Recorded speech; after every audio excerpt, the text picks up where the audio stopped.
Not quite sure which sales figure to use when filing your turnover tax or the Affordable Housing Levy? If you are using eTIMS invoices, here is how to confirm your total eTIMS sales on iTAX before filing.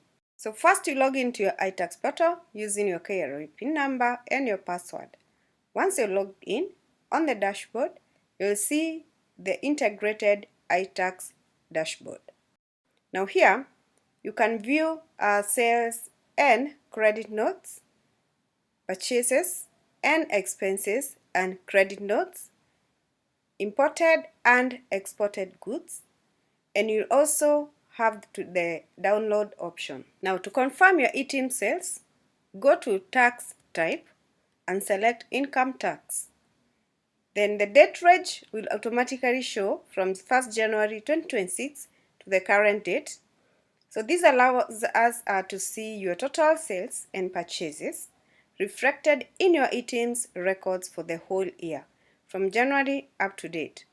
But if you are filing for your turnover tax or affordable housing levy for a particular month, you just need to select the specific month you're filing for. For example, if you're filing for June 2026, you select 1st June 2026 to 30th June 2026.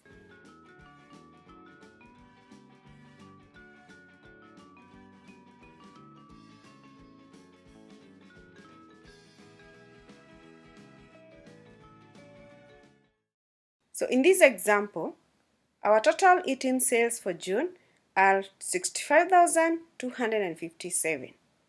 So this is the sales figure we will use when we are filing our turnover tax or the affordable housing levy.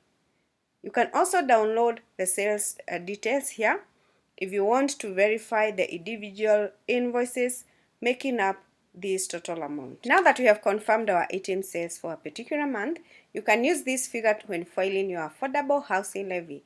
I've already uploaded a video showing you how to file the affordable housing levy and how to calculate it. You can check the description or the pinned comment below for the link. And if you're filing for turnover tax, stay tuned because I will be showing you a simpler and easier way to file your turnover tax using your eTIMS sales. So if this video has helped you, make sure you subscribe to this channel for more simple and practical accounting and tax tutorials. Thank you for watching, and I will see you in the next video.